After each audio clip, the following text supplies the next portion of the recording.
Ayun guys, nakarating din kami sa Gosford, Australia.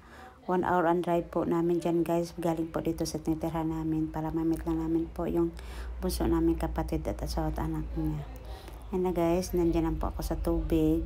Nandiyan na po ako sa sa bato pala nakapatong. Madulas po, medyo madulas po yung bato dyan guys. Pero nag-enjoy po kami dyan. Pupunta po ako dyan dahil sabi ng kapatid ko nakakita daw po siya ng octopus.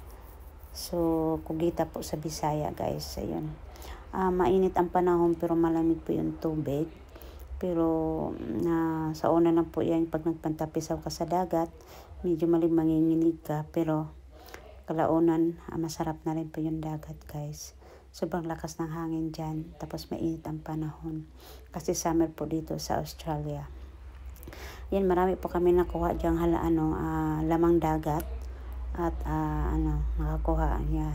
Yung mga kapatid ko, yung 3 kapatid ko yun doon. Nanganguha din sila. Kaya sobrang blessed na rin po guys kasi nakaligo rin po ako ng dagat kahit papaano.